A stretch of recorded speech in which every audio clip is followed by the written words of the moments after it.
This is an important announcement, especially if you live in Los Angeles. I am shooting my special Wednesday, December 14th at the Dynasty Typewriter Theater here in Los Angeles.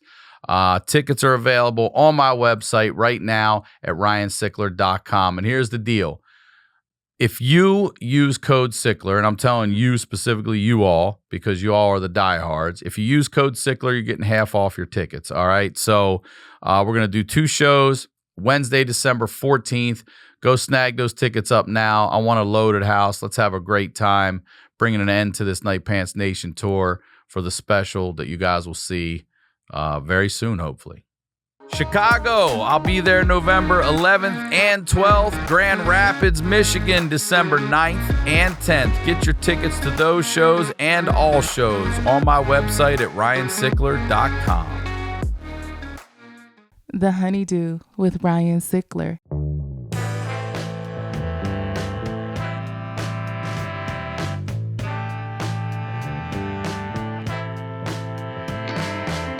Welcome back to the HoneyDew, y'all. We're over here doing it in the Night Pants Studios. I am Ryan Sickler, ryansickler.com, Ryan Sickler on all your social media. And I want to say thank you. Thank you to everybody who watches this show. Thank you to everyone who messages me. Thank you for all of your support. If you are watching on YouTube, please hit the subscribe button. It means everything to us. We had a big jump. You guys are listening, and it helps out big time. So thank you for doing that. And if you got to have more, then you got to check out the Patreon, the HoneyDew with y'all, where I'm highlighting the lowlights with y'all. And I say it every week, y'all got the wildest fucking stories I've ever heard in my life. It is $5 a month. If you sign up for a year, you get over a month free, and you get the HoneyDew a day early. You get it ad-free at no additional cost. All right? If you or someone you know has a story that has to be heard, please submit it to honeydewpodcast@gmail.com. Hopefully we get to do an episode together. All right. The Night Pants Nation tour continues. Thank you to everyone out there who's bought a ticket, who's come out, who's seen me live.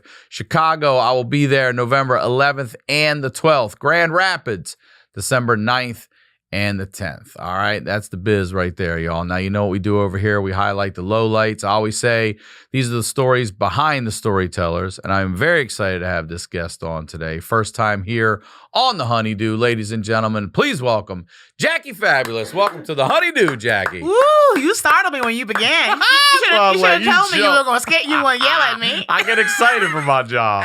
Oh, shit. We're here. I saw you jump, but I couldn't stop laughing about it.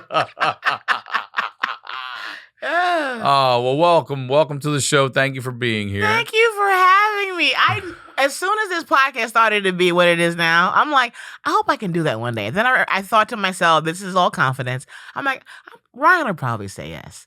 Because I've always gotten the vibe from you. I'm like, he cool. I don't know what it is. Yeah, you just vibe with someone. Yeah, and you see them 3 times. Mm-hmm. And I'm like, we've never spent more than 3.5 minutes together, but we good. Every time I see you, it's all right. I don't know what it is.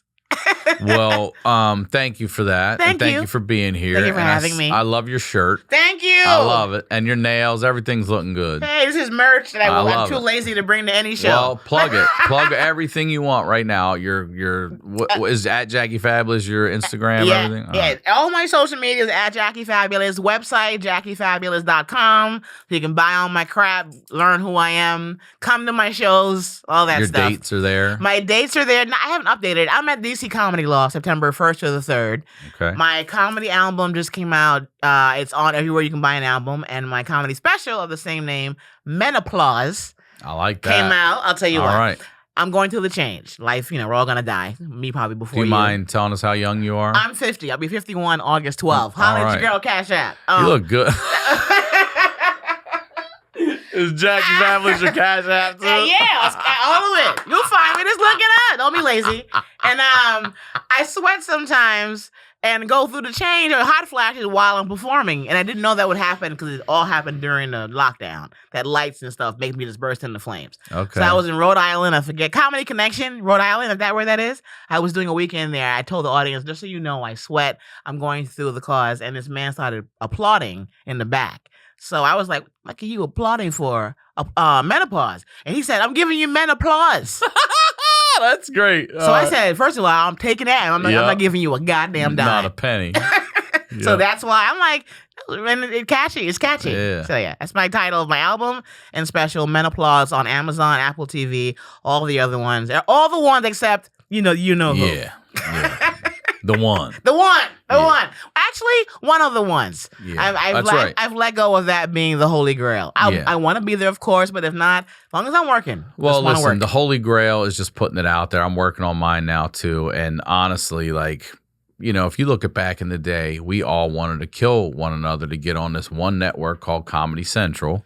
Yes. Because there was only one motherfucking network that said, this is what we think is funny. And listen, here's the thing. They weren't wrong. No. Everybody put on there was funny. But there's more than 20 people. There's more than 20 motherfucking comedians out there. I've had so many meetings with them, too. Right? Over the years. And it's always no thanks, no thanks. They like who they like, and that's fine. Yeah. And after a while, it's like, we're going to send them over the wall, but you all aren't going to get over the wall. And the whole time we're over here like, man, I know I'm good, too. Yeah. Again, not saying better than anybody else, but I know I'm just as good. I was always told with them is that I wasn't part of the demographic of who watches the show. You know, woman, black, full figured, over 40. And then I'm like, well, haven't you had like Lonnie Love on there? But it really is not. If you look at who watches, it's white guys between this, that, the age and that age. College frat guys. Yeah, and that's who they made their shows for. That was when Daniel Tosh was, you know, the height of the show. And Amy Schumer had a joint on there. So I got it. I still wanted to get a special, you know, a half hour, 20 minutes, and I would apply, and they would just say, no. I mean, I know they liked me. We know, this is my thing. In the business, they all know who we are. Of course. Well, our names will never come across the table. They're like, who? They all know us, but you have to wait until it's your turn. Mm-hmm. That's basically my whole career. Just work hard and wait your turn. Create your own opportunity. And while you wait. And that's what we all do. Create your own shit. So then here comes a company like Netflix that says, well, we think this is funny. And then here comes Amazon. Here comes Hulu. And here's YouTube where we all just go, well, if none of y'all going to fuck with me, I'm just going to put my shit over here.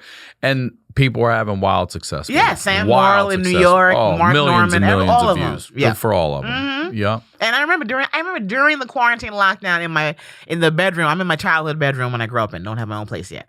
When we were all in our bedrooms, kind of wondering about our lives and is this going to be it? Am I going to die? I watched my comedian coworkers put up their specials, and now they're on the road, calendar dates out, their assholes. They're doing their third special now. And I watched them post it, and I'm like, okay, let's see how this works out. Instead of like, why don't you just pay somebody with a camera and go on rooftop and toast your own goddamn jokes? And it didn't occur to me, but laziness, you know, no confidence. I'm assuming I'm like a white guy. He probably got the funds to do this. All kind of doubting myself. All I had to have was somebody with a camera and time. So you just said something about being in your childhood bedroom. Yes. So, all right. We're going to lead up to that. Let's go back to the beginning. Yes. Where are you from originally? Where is this childhood home? Bronx, New York, boogie down. All right. Childhood home, it's in the Bronx. I lived in New York up until age 29, and I moved to LA in 2000 when I turned 30. And I moved to LA to go to law school. Really? Yes, because no law schools. My LSAT and test taking skills are horrible. So I had a really low score. So I'm like, any school that will let me in the building, I will go. So I applied to random schools all over the country, just saying, please somebody say yes, because they all said no. And one small school in LA said yes, you can come out here contingent upon passing this test, blah, blah, blah. I failed the test, transferred to another school, a Christian law school in California called Trinity Law School. They let me stay, finished in 4 years, got the degree, and eloped and got married while I was out there also. I left my boyfriend in New York and moved to LA to go to law school, and he followed me because he didn't believe me I was leaving until I packed my shit and left. And then he followed me, a dramatic soap opera, we eloped. I divorced him less than a year later, but finished law school. And then I just day jobs and working, and that led to, you know, where I am now. But in the Bronx, I'm living with my retired Jamaican mom, just me and her in the house that I grew up in. Dad died 5 years ago. I'm sorry. Oh, thank you. And I'm engaged, so I'm in that place where I'm like, do I get a place now? Do I wait till we get married? Do I get a job where I can even afford to live in New York? So I'm in that very delicate area of I don't know what the fuck is going to happen tomorrow. I have no idea what I'm doing, but I'm doing it anyway. Yeah. That's my life now. That's it. Every day you get up and you just go. Yep. There's nothing else you can do. I have no, when I tell you every morning, I'm like, No fucking idea who's gonna call me, email me. Will I get a job? Will they say we thought we were gonna do that, but we had changed the plan. Every day is an emotional. I have no fucking clue. So all I can do is just get my nails done and keep my eyelashes nice and long and just hope for the best. Well, it's working. Thank you. All right. So how many are you? Your mom and dad are from where originally? Jamaica. Everybody's Jamaican. Mom and dad. Yes, Okay. whole family. I Whole think I'm family. first generation Americans. I was Okay. born in the Bronx. So they came here from Jamaica. Yes. Is that where they met in Jamaica? Yeah, my Okay. dad was a cop in Kingston, Jamaica. My mom, I don't know what she did. They're very vague about their lives when they were younger. But they dated, and I think he moved to America first. And he was like a porter in a hospital, get any job you can, immigrant. And then when he got settled, I think he sent for her, and she moved here and was a nanny in Cleveland.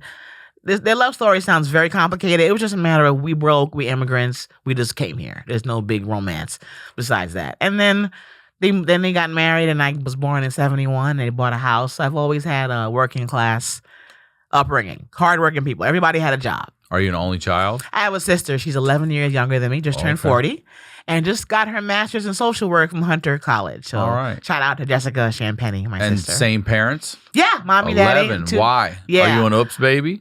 I don't know. I remember before she was born bugging them because I was lonely. And they kept saying no. By the time they were like, sure. I was like 11, and I was like, I don't want nobody now. But, Not now. Yeah, Now, that window's I was starting to get titties. I got my period when I was 11. I'm like, why y'all decide to do this now? I was starting to get titties. My period came when I was 11. I'm like, and a baby? You selfish motherfuckers.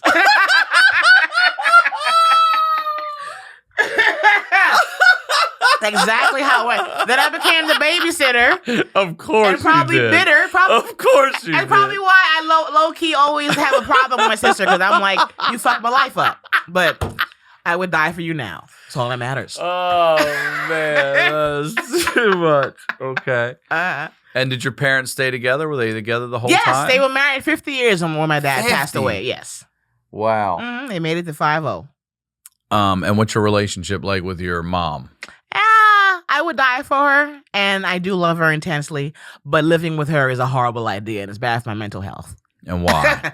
Because I haven't lived there for 20 years. I moved back in October 2020, pre-COVID. So I moved back with a full touring schedule, plenty of money, just working person. So I'm like, I'm going to move back, but I'll get a place in a month or two. The rents weren't what they are now. And then COVID hit, and then COVID hit, and I reunited with my boyfriend who lived in New York. So my mental and emotional health, which is completely bombarded with, I'm surviving, and I have a new boyfriend. and you're back in your childhood And I'm back bedroom. in my bedroom that I grew up in with new clothes and, new income, but no room for any of this new Keith shit. Sweat poster's still there. Okay, but and a brand new Gucci bag. Because I'm a failure, but I'm working on my life. Talk to me about this for a minute, Yes. because all right, I know you went back with the idea to get a place. Yes. And listen, New York, here, San Francisco, they're three of the most expensive cities in the fucking world. Yeah, but I was blessed because I'm like, you know what a intermediate touring comic makes. So I could afford, a decent rent in New York. But all that has changed. To this day, they're like $5,000 for a decent place in I'm New going through York. the same And thing I'm like, here. what? Yeah. It was $2,500 a couple of months ago. Yeah. So that's why I'm like, could I afford it? I probably could, but do I want to live like that? Right. Strapped to this damn apartment. Yeah, exactly. I don't own it. No. I don't own it. I probably could have bought a place if I had done it I'm not right gonna when the kill pandemic myself started. for you. Exactly. Yeah. So I'm in that place now where I'm like, all this transition and So after 20 years, yeah. you go back, and now you're in your childhood bedroom. And Yeah. is it just you and your mom in the house? Yeah. In this big old house. And she won't let me make it comfortable. That's part of why I'm uncomfortable there. She won't let me throw things away. And there's a spare bedroom that could be my closet/office. She won't let me touch anything. What's in it? A full-size bed and my clothes. A lot of storage of my bookcase that I had with all of my fucking Judy Blume shit books and all that. Still there. And my father's stuff everywhere. Khakis. 87 pairs of pleated front khakis. Everywhere. It's like a memorial on every railing of his pants, his shorts. She has it hanging over the His railing. baseball caps by she the front misses door him. where all the cats. It's just a fucking memorial of my father. trucker hats, baseball hats, cricket. Shit. He play cricket, Yeah. or he was an umpire. So she won't allow me to make the house me and her. So while I'm very blessed to have a wonderful, clean, safe, big ass house to live in, I'm still very uncomfortable. So I'm working right now and getting a full-time job in entertainment so that I could get the fuck out of the house. Does it trip you out to be back in your childhood room? It did in the beginning. Now it's just, I'm always aggravated. Like, I'm trying to lead with appreciation and gratitude, but all that comes out of my mouth is, what the fuck am I still doing here? So, but I lead with gratitude. Because gratitude will get you out of there. Yeah. But it's gratitude / I'm a fucking failure. So, but I know that I'm not, You are definitely not. But I need to move. And I'm really, really in love. And I want us to have our own place to walk, to be naked in our houses. Yeah. Like when we can afford it, he'll travel with me on road gigs, that long ones, and we'll be in the hotel room. Like, my God, why can't we live together? We are old. How old is he? He's 51. Yeah. So I'm like, shouldn't we be in our own crib? And he's like, yeah, but he's on a fixed income, so I'm the one that would have to like help us move to someplace nice, and then we contribute together. But I can't move right now. I just can't afford it. And are you watching? This is something people have talked to me about too, aging parents and stuff. So are you sort of caretaking as well, or is your mom in good health right now? I'm not caretaking the way I should, to be honest. I think she's going to be 80 or 79 years old. She doesn't tell me what's going on. I don't know whether they think I don't care. But when she has a new ailment or issue or needs a new prescription, it's all a secret. Like, for example, I was getting my hair done last week. I was under the dryer, deep conditioning, and my phone rang, and my aunt said, "Hey, your mom will not be there to pick up the Amazon grocery delivery. She's going under anesthesia." And I'm like, I'm going under anesthesia for what? Yeah. And she's like, she's having a procedure. She's having some shots in her hip because she has her sciatica and her back, all kind of issue with walking. So I'm like, why am I finding out now that she's going under anesthesia? And she's like, well, I just want to let you know I won't be there. And I'm like, so this is happening on a regular basis because my mother is lucky. She has my aunt, her sister, who lives in the apartment downstairs. So them two are codependent. So I don't get told much because they're little cohorts together. Right. So I'm You're like, the outside. I'm the outside. And my sister is also with them. So all I say now is, look, if somebody dies, at least let me know. That's all I can do at this point. I tried to have my name put on the deed to make the house mine because they're old as fuck. And they were like, you would have thought I was asking them to murder them permission to. I'm like, no. I'm just trying to move us along because you are not immortal. Yeah. Even though I might die tomorrow, let's be real. Y'all are gonna go first. Let's get this taken care of. But that's what I'm dealing with every day, and I'm not taking care of them the way I should because mentally I can't. As long as those two can handle it, just let me know when you need money and need a ride. I got a reliable new car. I make enough money that if you need whatever for this, I can hopefully take care of it. Beyond that, I have to take care of my own mental health. That's too much going on. As long as everyone's okay. Right. And everybody is. Well, okay. Outside we were talking, and you said something about your attitude toward death. Why don't you tell me a little more about that? My father died 5 years ago, and I guess part of it is he's always been there, like every day of my life until I moved out. But he's been there in terms of paying the bills. He didn't take me anywhere. He didn't confide in me or teach me much. I've learned everything pretty much by trial and error. But I'm like on the front side, I'm like, well, you're grown, walk it off. The daddy issues, you fix it. On the other side, I'm like, well, that's partially why I'm also like, if you are not in my life in a productive daily or monthly or weekly way, when you pass, how sad am I supposed to be? So he, I know, would die for me, and he always will be there for me when he was alive. When he passed away, I'm kind of like, well, he was also depressed, I could tell, because he was financially strained. His whole marriage and / with his 2 kids didn't have any money, but he kind of fronted like he did. Lives on credit. And I didn't know that until I started to see the paperwork when he passed. Like, you guys maintain all this. We're just maintaining very good credit for decades. The nice cars, the house. I was always cute and with private school, but it's all based on credit and them maintaining a job. So they had to work. They could never not work. So learning all that And knowing why he was probably a depressed guy, didn't really involve himself in my life too much because he saw that I was okay. Despite me not having any real parental guidance, I turned out fantastic. But so when he died, I'm like, he did his job. I'm cool. He loved my mom the best he could. I turned out, me and my sister, no problems, no drugs, no kids everywhere. We're really a success. So when he died, I'm like, well, he did his job. He had an assignment.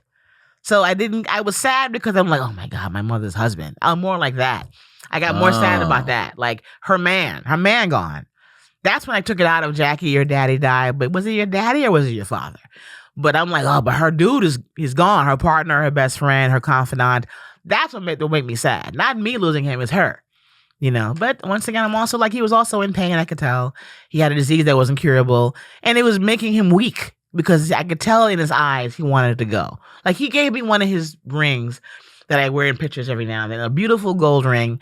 And when I took it, I'm like, he'll probably be mad and be like, put it back. He was like, no, you can wear it. And when that moment, I'm like, he probably felt that he was on his way.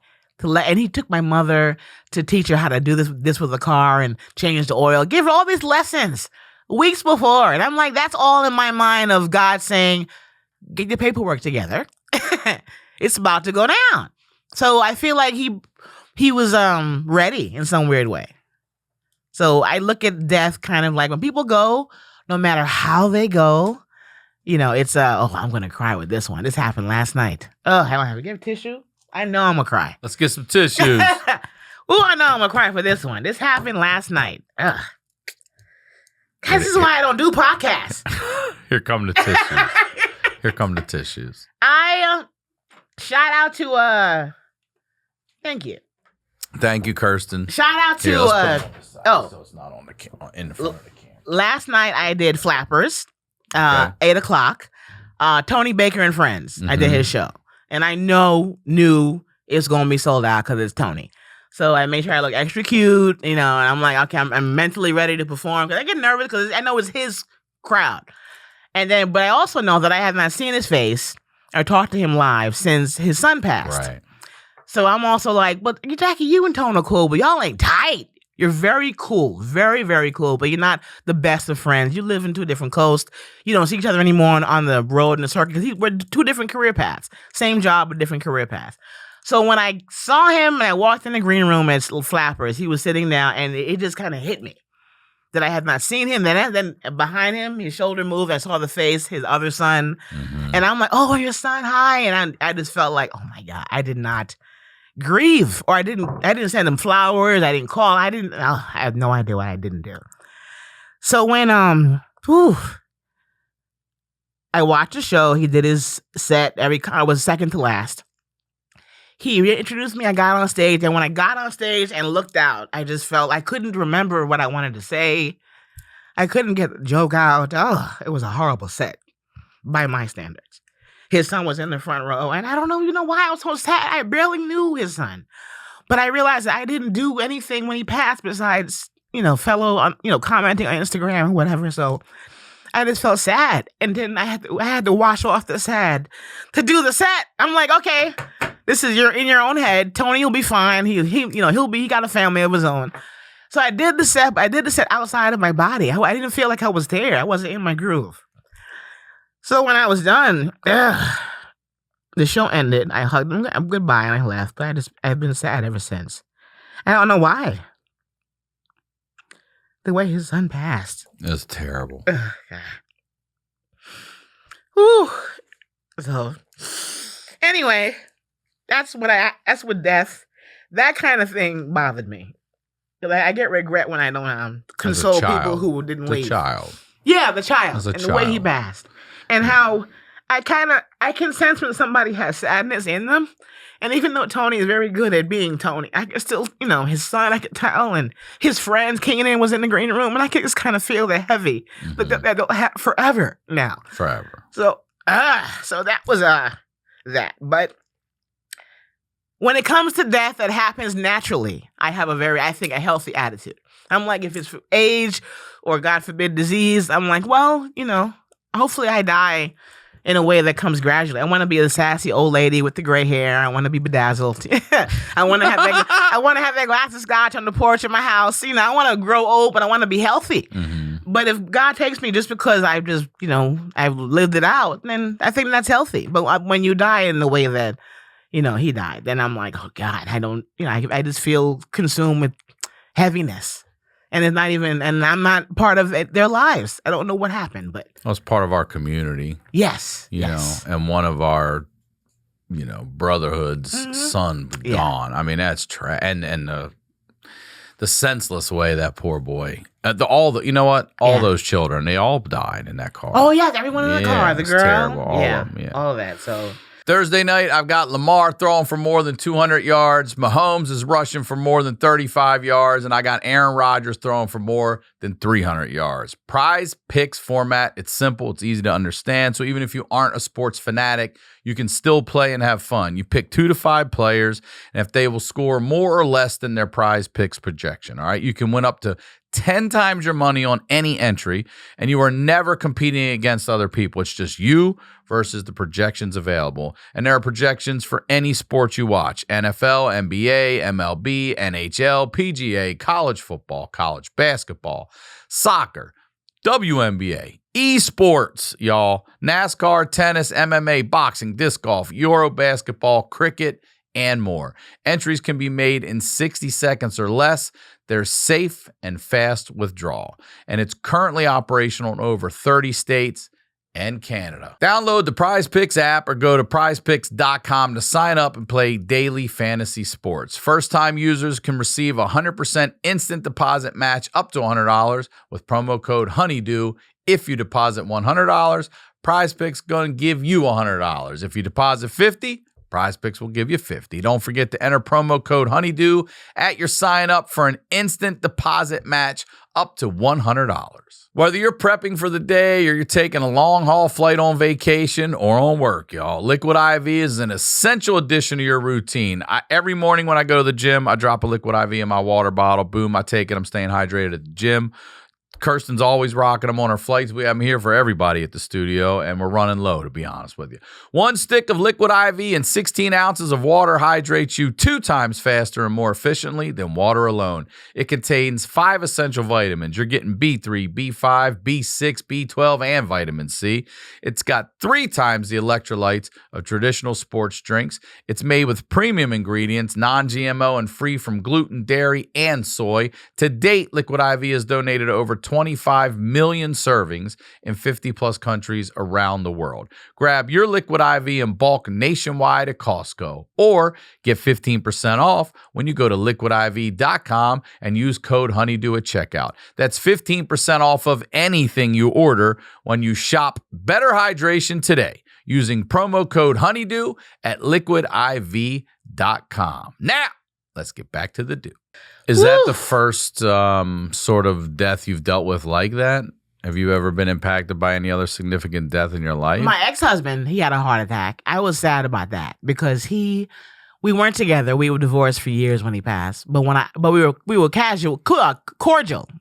So we would text and talk on the phone. Probably shouldn't have, but we still did. This is the one you eloped with? Yeah, okay. I eloped with him in Vegas in 2000, divorced him less than a year later. But so you were still friendly after? We were still friendly. Okay. And by friendly, I think I wouldn't let go because I kind of felt like I fucked up. Like, oh, I probably should try to work it out with this dude. Okay. So I would be like, hey, happy birthday, that kind of thing.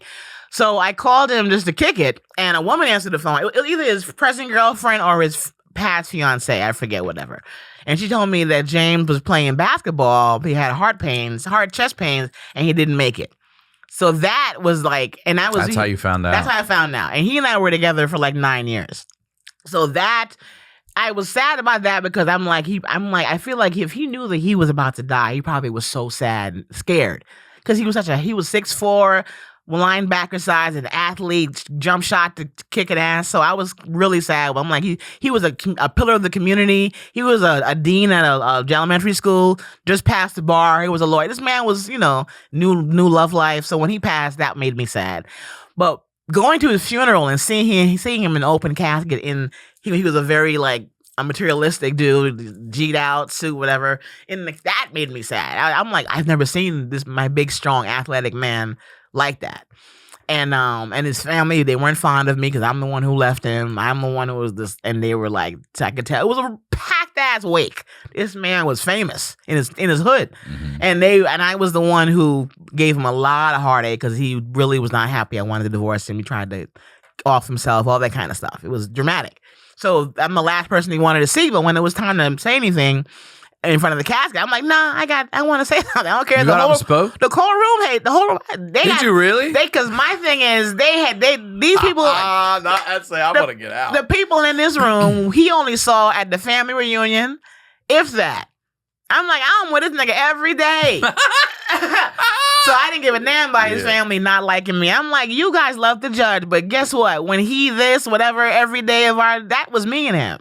So I also have like a chip when it comes to family. I'm like, you guys got a lot to say, but I'm looking at this dude and he looking at me like, how are we going to figure this out? And family is not around. So yeah, I forgot where I was going with all this. God, thank you for the cry. That felt good. No, you're welcome. Because I've been holding that in since last night. Good. Like, ooh, God, he'll see this, or he'll go around the community like, oh, God, Jackie was fucked. I'm more mad that I had a bad set. I was ready to rock that bitch. And I did not. You just shook you, Jackie. You got shook in that room. And I told Tony that I wanted to cry. He goes, you weak. He said, you got weak. And I was like, yeah, I wasn't ready to see you and perform. I don't know him well enough. I would love to have him come on and talk about it. I just don't know if I don't know if that is offensive to reach out to someone and say something like that. I can text him and say, is it okay if Ryan hits you up? And, I mean, something it's like all that. via text. Yeah. He'll text you. He'll let you know whether or not he's comfortable with that. Right. Yes. I've seen him talk about it a little bit on like the Breakfast Club. I think he was on talking he was. it a little bit. Yeah. Well, we talked about was any other significant deaths, and you said your ex. Yes. You were sad when he passed away, Yes, genuinely. Yes. What about your dad? Did you say he was sick? Did you get to have any time with him at the end? Did you get to have any conversations? Anything that you wish you always wanted to say, or? I think him getting sick, it sped up because he, of course, probably didn't tell anybody of the symptoms. And by the time they diagnosed him, I really couldn't be in New York much. I was living in LA trying to work and stuff. So I couldn't come out here much. I didn't have the money to buy plane tickets the way I would throw them out now to go wherever I want, because you have to. I would be like, I really have to come back. So I didn't see him.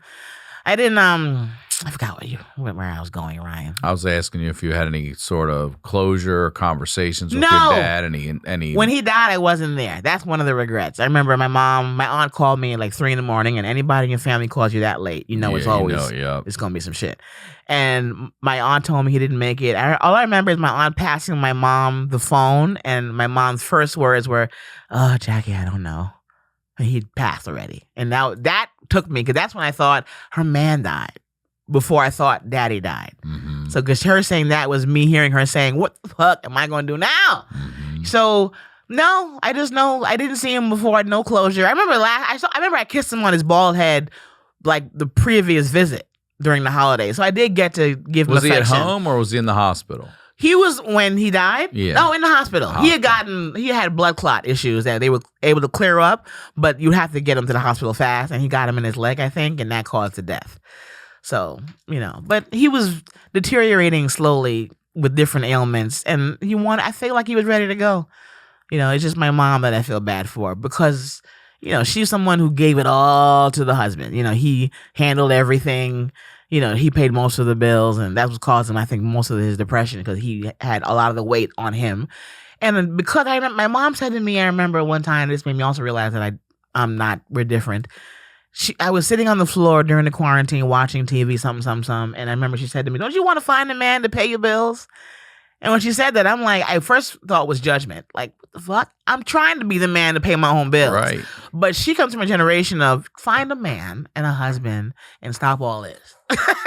Yeah. All this nonsense. Stop all this nonsense. Yeah. And I'm like, she don't get it. That I'm not happy with the hustle. The hustle makes me happy, because it's not the job that everyone else wants me to have. I've had every job. I got a 4 or 5 page resume of bullshit. This is the only thing I'm good. I'm not the only. It's what I'm good at that I want to pursue. That's what I'm best at. It's what I'm best at. Yeah. And I've tried a lot of shit. Mm-hmm. Me too. And I've been bad at a lot of shit. I've been mediocre and bad at a lot of shit. Is it bad, or is it because you didn't like it, so you wouldn't apply yourself? Okay, so that's what I wanted to say to you. It's very interesting you say that. Yes. Going back to career stuff, like, you said that script I never wrote or whatever. And I think about the same thing too. And I'm like, my heart wasn't in it. I want to do comedy, but just because I want to do comedy doesn't mean I got to write the script for a sitcom. I got to write a feature. I got to have a this and a this. Some things you just need to go. Some of them are like, that's not for me. Like, I'm never going to bring juggling into my fucking act. You know what I mean? I'm not going to bring music into my act. Yeah. Some shit's just not for me in comedy. So the things that I feel like resonate with me, that's where I start leaning in hard. And writing a script, actually, like the concept of a sitcom, I'll give you a fucking one sheet all day long. Yeah. But sitting down and writing the story arcs and I don't want to do that. I don't want to do that. Yeah, and it's good to be able to say that because you kind of come up in this business thinking, I need to know how to do everything. Everything. And the older you get, the more you're like, I like to perform. And if I get a fat ass job as a writer, I'm going to be bitter. I'm going to do the job. I'll be like, but I want to be in front of the camera. And you have to be secure enough to be like, I'm sorry if it sounds arrogant, but I belong in front of the camera. And I'm okay with saying that, you know. Yeah. I'd be like years ago saying, well, I should know how to do it all, but I don't want to do it all. I want to be a star and be in the writer's room, but I want to be in front of the camera. I don't want to be the writer in the corner, quiet. Not so. What is it about your fiance now that has you so in love? What is it about the qualities in this man that? Because you had also mentioned outside when we talked about the type of man your dad was, and that sort of sets the table for if it's a good father, sort of sets the table for things you like to look for or would like in a man yourself. My father was a pretty boy. Like, he was an attractive man. And I think that also made me kind of have I'm looks driven. And that's, who's not? I'm self-aware, and usually most people are. Initially, it's what attracts all of us. Our looks. But if you would line up all of my ex, whatever they are, none of them look alike. I got short, I got very fat, I got dad bod, I got oh my god bod. I have everything because I really do vibe. I'll be pulled in, nice eyes, and will vibe in the face, good smile. But the personality is what makes me want to see them again. But my fiance currently, I met him in college in 1989. Oh, okay. We went to community college because I couldn't get into a better school. Same. So I met him in business administration class. And first of all, I was fresh. The prom just ended. My first September 89. My braces just got off. I was just brand new to the world of being a woman. I went to private school uniform. So this whole new world of being a really cute girl in regular clothes and fresh out of high school. So ready to go. Business administration class, this 6'4", very dark-skinned jock walks in. I remember he had on a red Champion hoodie, red Nike, red gym bag. It's 1989. Oh! He walked in, late as fuck. There's nowhere else to sit, so he had to sit in the front. And that was the day I saw him, and I'm like, I'm in love with this guy. Long story short, he had a girlfriend. I was too young. I didn't know what I was doing. I was figuring out college. So nothing happened. Me just friends. Never dated or anything. Nothing ever happened. Just classmates. Then everybody, his girl graduated, transferred. He left. I stayed there. So I stayed college focused to get the degree. I don't know where he went. He went to different schools for basketball, military, blah, blah, blah. Lost contact. Met a guy in college. That's the guy I dated for 9 years, and then I married him. But the fiance's qualities that... So wait, can I stop you for 1 second? I wanted to ask you that. The guy that you eloped with and ended it after 1 year, you had been with for 9 years? Yes, we were a couple so 10 for 9 total. Years. Yeah, let's make it 10. Yes. So it wasn't like you'd met this dude and within a year got married and divorced. You were with this man for a decade. Yes, that's why we got divorced, because it was already over and I still married him. Okay. I married him because I was kind of like, fuck it. We do all this. But then after we did it, I was kind of like, oops. Okay. Yeah. All right. That was it. So this guy looks, because you know why? He was my first exposure to an actual real man after high school. All I had were my guys from 4 years that you see in school every day. And what do you mean by that? He was the biggest dude I ever seen in my life because we had one tall guy in high school named Patrick, black guy. He went from 5'7" to 6'4" in one summer. He was the biggest black guy I've seen in my life. All I would see, I would go from high school to home. I didn't hang out, strict family. So when I graduated and went to college, he was the first I'm like, oh, this is what the black guy look like when they're grown. I like this world. So I got a crush on him from that point on. And then I got to know him through being a classmate, but it was just physical. He came in contact with me. I came in contact with him when I was in LA. I would come home during the holidays and go say hi, if you know what I mean. Say what's up. When And- was the first time you said hi? Oh my God. I moved to LA in 2000. Probably once a year for 17, 18 years. The guy that you're with now? Yes. Wow, okay. Thanksgiving, Christmas. What made it first happen? No, because you said you were just friends for so long. He That came- first time, what made it happen? We both left the college that we met in, and we lost contact for a while. I transferred to another school, but he knew that I had a part-time job at Bloomingdale's after school. He came to Bloomies. I worked at the belt counter and accessories. He came there during my shift to get my number so he could, I guess, find me. He found me because he remembered I worked there. And he knew that I was the kind of person who kept the job because I had the job for years while I was in college. And he came to find me and get my number and stayed in contact. Wouldn't commit or ask me out or ask for anything beyond just, can we hang out? So, because he wasn't ready to be a boyfriend back then. He was the hot guy jock who enjoyed his freedom. But I was so whipped at 18 years old with this beautiful man, 19, whatever it was. So I just kind of let him lead me, by the earring. Because he was so hot and I was so inexperienced. And I learned he wasn't my first sexual experience, but he was my first good one. Okay. So I had like one or two before him, teenagers, and it was like beyond horrible. Didn't feel nothing. I don't even know what happened.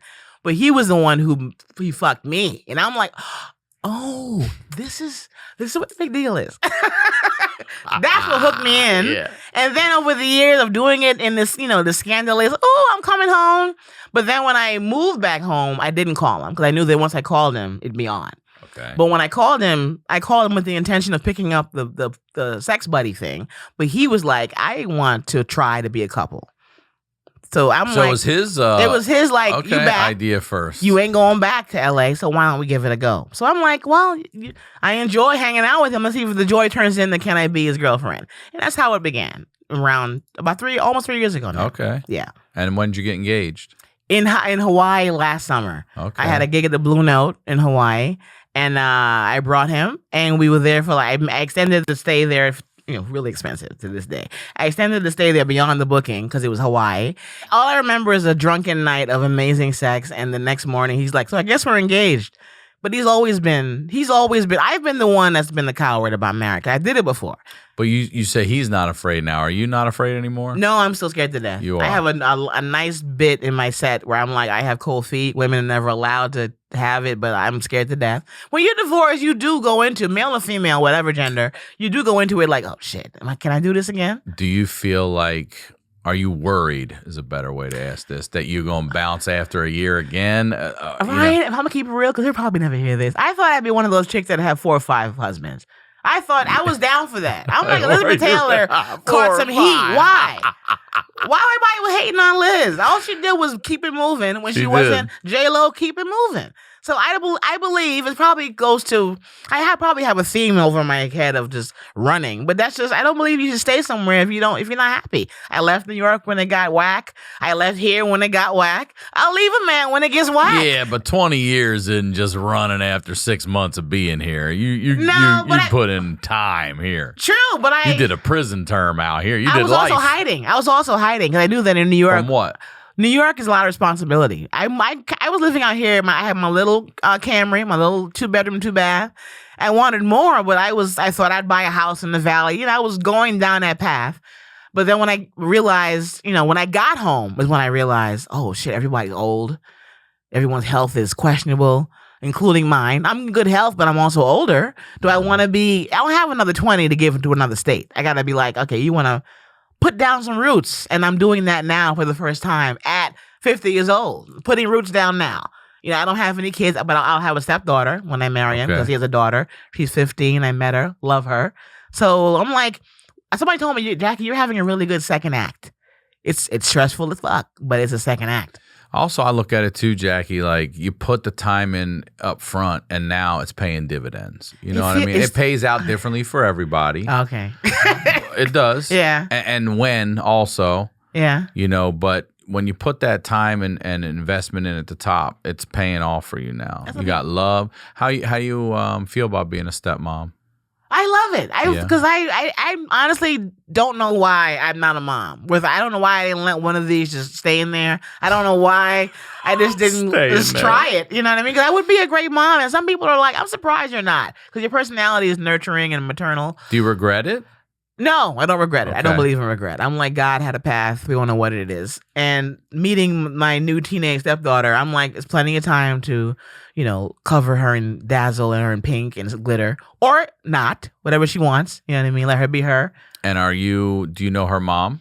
I met her mom for the first time and her the same day. How's that? Her mom was great. Her mom was a hardworking entrepreneur. And cool with you being the another female influence in her daughter's life? 'Cause that's a big deal for a woman. She seemed cool, but I'm not going to lie. It came out of her. You know what I mean? I'm not going to dim my flame. I'm fantastic. So she would want to have me. You're fabulous, girl. She'd want to have me in her daughter's life. I tell him all the time. I'm like, because I did have beef. I didn't meet her for a minute. I just met her. How long's a minute?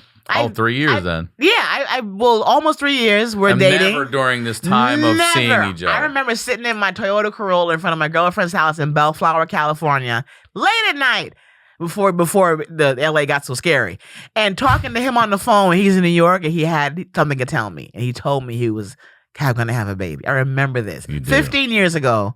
And I was new. I was still like bringer shows. And I was sitting in that car, bawling, crying. Because I'm like, he got somebody pregnant as many times as he's bust off in me raw. I'm not going to lie, Ryan. That's low key. That is low key some of the resentment. I'm like, the amount of swimmers that this man has released in me. And not one of them hatched into nothing. I'm still bitter about that to this day. I love his daughter. And she belongs where she is because things happen the way it's supposed to. But even now, because when we first started dating, got back together, I was 48? So we were getting it in. And I was still on schedule with everything. I'm like, I'm probably going to get, and my period was gone for like so long, I was ready to look for preschools. That's how long my period was. That's how late my period was. I'm like, I might as well get to school. And it wasn't that. It was just menopause and changing. And I was like, God damn it. I can't believe I missed it with this dude. But was he cool with having one if you could have one? Oh, yes. Yeah, together? Whenever I had a scare late period, he was excited. And I was low-key like, hey, I'm the only one that can afford to have a baby. I'm paying for this. Okay. So, no, but yeah, part of my sadness is that, I could have been my daughter because she's really a great person. It's too nice out to be too damn high. Just because we've aged out of summer break doesn't mean we don't need to chill out. Ditch the munchies, paranoia, and potency of today's weed with Dadgrass. Dadgrass is legal. Organic hemp that relaxes your body and mellows your mind. Dadgrass CBD products are made with 100% organic hemp that's easy to dose, and the effects come on smooth. They offer a variety of products from their smokable pre-roll joints, which is what I use, as well as hemp flower and a variety of CBD tincture drops. All Dadgrass products are federally legal for ages 18 and over, and it ships right to your door anywhere in the U.S. Go to dadgrass.com/honeydew to check out their products. Whether you're looking for a new buzz or a chill way to enjoy an old favorite, Dadgrass will leave you in a euphoric mood. Right now, Dadgrass is offering my listeners 20% off your first order when you go to dadgrass.com/honeydew. Go to dadgrass.com/honeydew for 20% off your first order. That's dadgrass.com/honeydew. You just need to take better care of yourself is not a response to mental health struggles. You know, because you live with it. And sometimes you need something more to achieve a real and lasting breakthrough. So maybe it's time you check out a guided ketamine therapy program from Mindbloom. Mindbloom is the leader in at-home ketamine therapy, offering a combination of science-backed medicine with clinician and guide support for people looking to improve their mental health and well-being. Mindbloom connects patients to licensed psychiatric clinicians to help them achieve better outcomes with lower costs, greater convenience, and an artfully crafted experience. All right, so here's what you do. I did this. Actually, I've done 2 sessions at this point now, so I want to talk about this personally, all right? I was skeptical at first because I sit across from people like Josh Adam Myers who talk to me about ketamine and K-holes, and I told the clinician that. And that's a common misconception, of course. So I've done 2 sessions now, and I'm telling you, I absolutely feel a difference. There's no doubt. I started with, I took my online assessment first. You take this little test, then they pair you with a clinician, had about an hour discussion with her about what I wanted to battle and deal with, which is anxiety. Then I had another person who I talked to before I did the session, had a check-in. Now I'm on self-guided all the way till the end where I check in again. And I thought I was just going to do 2. I'm doing all 6 of them. I absolutely felt the difference. I felt electricity in my body. Like it really did give me a good reset. So I'm curious to see where I'll be at the end of these 6, and I will let you all know for sure. All right. So Mindbloom is going to send you a kit in the mail. It's complete with the medicine, the treatment materials, and the tips for getting the most out of your experience. After only 2 sessions, 87% of Mindbloom clients reported improvements in depression and 85% reported improvements in anxiety, and you can count me among the 85%. All right. It is time to enter the next chapter in mental health and well-being. Let Mindbloom guide you. Right now, Mindbloom is offering my listeners $100 off your first 6-session program when you sign up at mindbloom.com/honeydew and you use the promo code honeydew at checkout. Go to mindbloom.com/honeydew, promo code honeydew for $100 off your first 6-session program today. That's mindbloom.com/honeydew, promo code honeydew. Now, let's get back to the do. So, but I'm also open to adopting. Are you? I'm very healthy. There's no reason why I can't give this to a baby or and if a you want teenager. Okay, I was going to ask you if you're going to adopt. You want baby or? I would love a baby. I kind of have a soft spot for teenage girls because I remember I was a part of 2 programs in LA where I mentored teenage girls. I remember I had one black girl and one Mexican girl, Jessica and Jasmine. Jessica? Yeah, Jasica. I've never heard that one and before. Jasmine. Okay. And I was mentoring them a few months. We'd go to the movies and stuff, and I loved them. I'm like, together or separately? They was together. I would go pick them up at both of their cribs. And I remember Jessica had issues at her house, and she would ask me like, Miss Jackie, can I live with you? But because I had a 1-bedroom apartment, I couldn't. To foster, you have to have a 2-bed. So I was like, oh man. So I thought about it hard. Like I could take her right now if I had somewhere for her to come back to. So if I were to do it, teenage girls kind of make me feel like they could use my guidance. What do you think that's all about? Your connection to them? Because my teenage life was just so full of angst. Why? I didn't feel in high school. I've always been the funny girl, not the clown, but personality and quick wit. So that would always make me feel like, oh boy, I'm not getting boys asking me out, but they want to be around me because I'm funny, And I always felt like all my girlfriends were prettier than me and cuter than me. Although I look back now at pictures, I'm like, I was adorable. But in the moment, I use humor as a way to keep my friends around me, and I had fun. But I wasn't fucking. You weren't dating at all or anything? Can you curse on this? Yeah, we've been cursing. Okay. Yeah.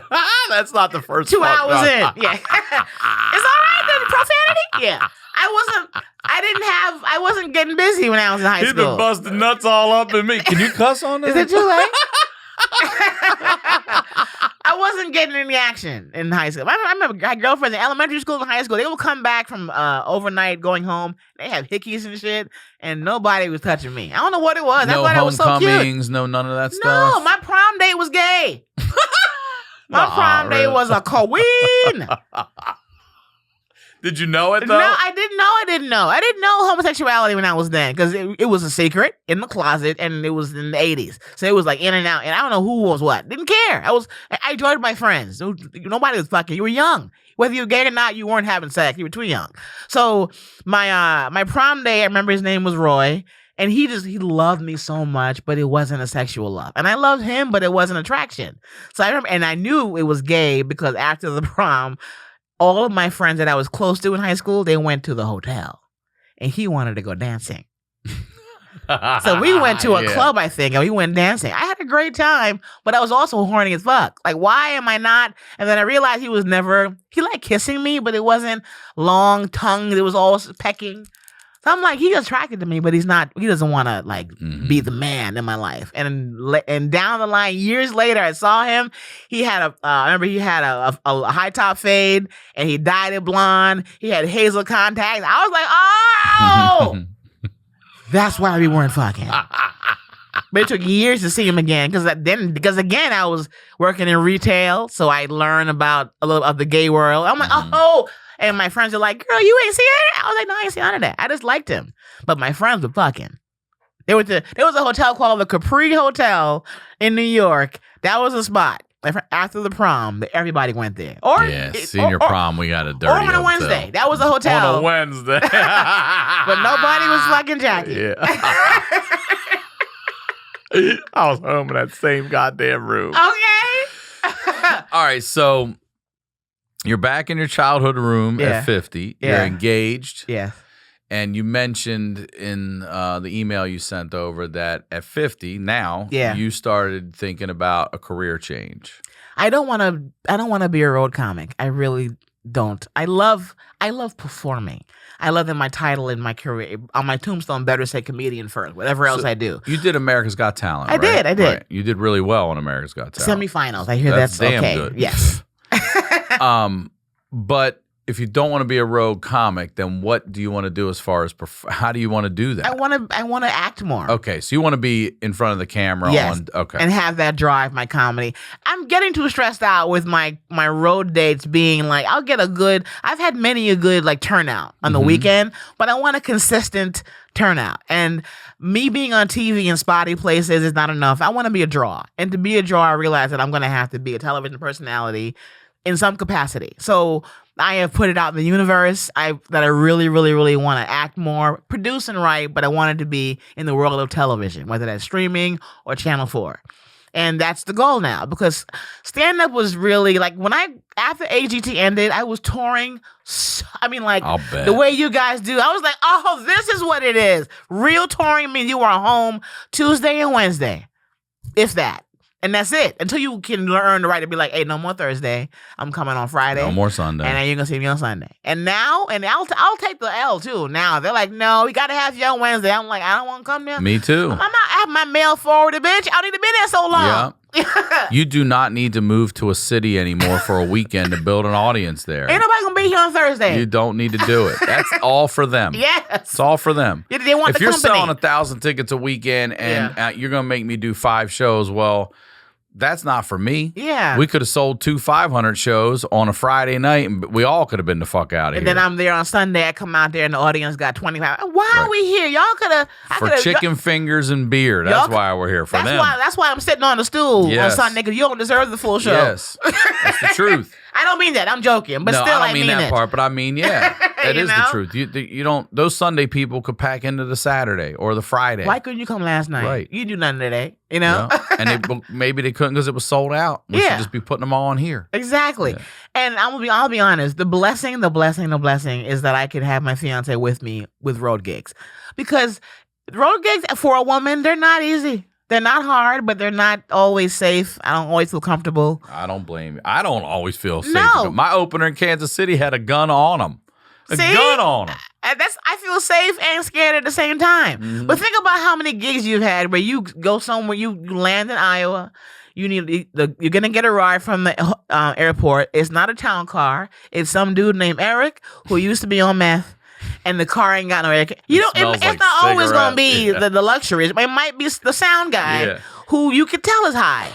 So that's what, every now and then you might get that, and I don't want that. So I like having gigs where I'm there on the weekend where I can have my guy with me. And if it's going to be a long gig, please have, I want that, because being on the road alone, it's lonely, it's sad, and I don't want to do it primarily as my number one job. I have to perform. You get better on the road. I've learned that. Mm-hmm. You learn to rock a room when you just rock 76 hours or whatever it is, So the road is necessary, but I don't want it to be my life. I don't blame you for that. Yeah.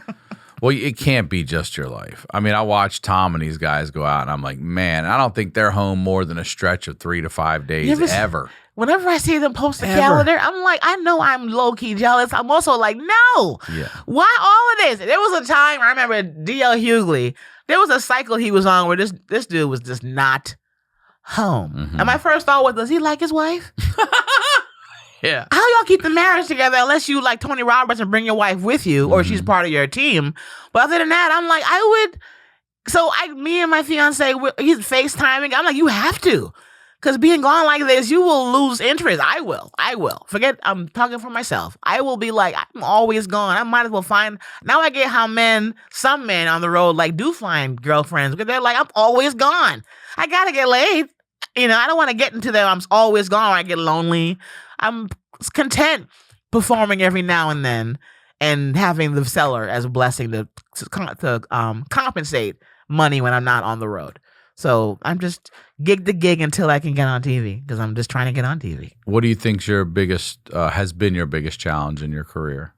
Not doing more of my own stuff content wise, because whenever I do put stuff up, I get a lot of, why are you doing this all the time? Speaking of Tony Baker in the beginning, this is a happier thing. He would always be like, why aren't you putting out content? And I'm like, so how often? He said, every goddamn day. And that's him. I'm like, I can't do what you do. I don't want to. Keep it real. I can do everything he does. I don't want to. I want to be a star. I want to have cantaloupe all day, and I want to have a nice green room. HoneyDew girl? Yeah, I love HoneyDew. And I want to have I want to hire my own nail tech. Listen, that's what's so funny. Like, HoneyDew's here at the bottom. Cantaloupes right here. You didn't say strawberries, nothing. You said cantaloupe. You're not too hard to please. No, I'm low maintenance in a high maintenance way. It's very weird. So I'm just, the older you get, you will be able to point out what job you want and don't want. And that's where I am now. I want to be a star. I'm funny enough. Why not me? Here's it. Well, look, can you see I have a tattoo? What does it say? Oh, I am enough. Yeah.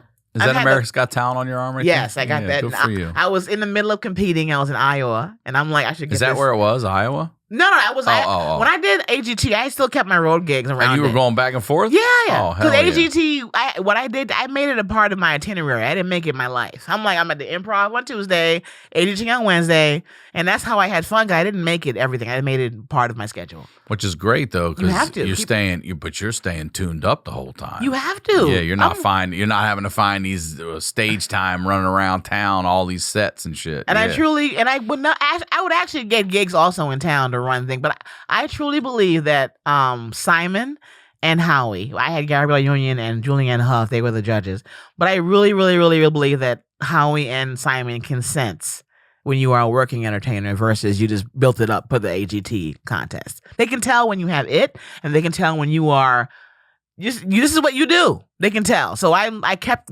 performing because I'm like, I know these guys can pinpoint someone who this is their life versus I want to win this contest.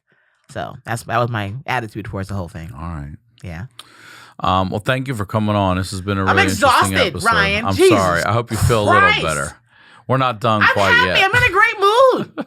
I'm not tired or sick at all. You exhausted me. Well, before we get out of here, I told you at the beginning before we recorded that after everything we talk about, I would love to know advice that you would give to 16-year-old Jackie Fabulous. Ooh. I would tell 16-year-old Jackie Fabulous, leave these men alone. The woman who wrote Eat, Pray, Love, I forgot your name, Oprah, one of Oprah's girls back in the book club days. She's being interviewed, and she said something in an interview that stuck with me. She said, if I had given the amount of time that I have given to trying to get men to like me, I could have learned 4 or 5 languages. Yeah, that's the damn truth. And when she said that, I was like, oh my God. I'm like, I look at it now, the amount of energy and effort I have given to just trying to, with crushes on boys who didn't crush back, fuck buddies who didn't want to be more than that, men that I knew I didn't want to be with, but I would be with because I was tired of being lonely. Like, I would tell 16-year-old Jackie, forget about dudes and just be amazing.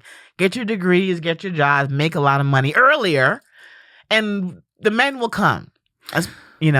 That's a great advice, and it's making me want to ask you another question. Yes. Do you feel that you've given the best years of your life to whatever, these empty relationships, or do you believe right now and moving forward is the best you're about to have getting married? Because you did say you're scared. I'm nervous because I don't want it to fail again. Like, I love him so much, but I also know of the flaws that we both have that could end it all another time around. So I'm worried that the things that are probably irreparable in terms of his life may interfere or be a challenge in the marriage. But I'm trying to understand that I love him so much and I'm willing to work on it. I didn't work on the first guy. I was like, I'm out. I could have worked at it. This guy, I want to work at it. Good. So I would tell 16-year-old, you just gotta stop worrying so much about dudes. And because I'm boy crazy. Since I remember high school, I was girl crazy. Kindergarten, just since then. Me too. Once you a cute boy, I'm just like, oh my God, where's so-and-so? I want to see him. And I'm still that way now. But now I just keep it nice and bottled in because I have one guy. Good. You know, I just reached a place where if you were to check my phone, my text messages, they're finally all appropriate. There's no more like, hey, I saw you so-and-so. That was funny. There's no more. I mean, it's there, but you got to scroll. You got to get there. So I'm finally like, my girlfriend told me on the way here, she goes, you have grown up. You have a mature relationship now. I am happy for you. Good for you. Yes, I'm grown up in terms of that. Well, thank you for coming on. Thank you, Ryan. You're welcome. And please promote, plug all of it again one more time. DC Comedy Loft, September 1st to the 3rd, I believe it is. But go to JackieFabulous.com. By the time it comes out, that calendar will be up to date. And my comedy album, Menoplause. My special Menoplause on Amazon, Google TV, Apple TV, and everywhere you listen to podcasts. Oh, I have a podcast, Relatable with Jackie Fabulous. I have over 30 episodes. Most recent one, I talked to women who are female comics who are married, my gay friends. Before that was Keenan Thompson from SNL, Sherry Shepherd, so they're great. And it's everywhere you listen to podcasts. So yeah, I'm trying to be like you, Ryan, and be consistent. That's it. That's all you got. I'm good at all this shit, but I'm not. Yeah, you are. I'm not consistent. Pay somebody to be consistent for you. You gotta do the job first, earn the money, so you can pay the person to help you be consistent. That is part of it. I really don't want to work. You want to keep it on, keep it real. I can feel it. I'm tired of working. I hear you. I'm fucking exhausted. I'm tired too, girl. I ain't made the money yet, and I'm ready to quit. 20-some years just to get started. Okay, and you and I are in the same age group. Started. And we're like, we are just beginning. I'm like, it's a compliment, too. It's more work now? It's more work now. Every time I hear Jackie, you just getting started. I'm like, bitch, I'm tired. I've been started. Well, no, you just found out about it. That's the thing. This car's been warming up for 22 motherfucking years. I think we're ready to put it in damn drive. It got carbon, whatever poisoning inside this vehicle has been running so long. Yeah. Well, thank you again. Thank you. As always, Ryan Sickler on all social media, ryansickler.com. We'll talk to you all next week.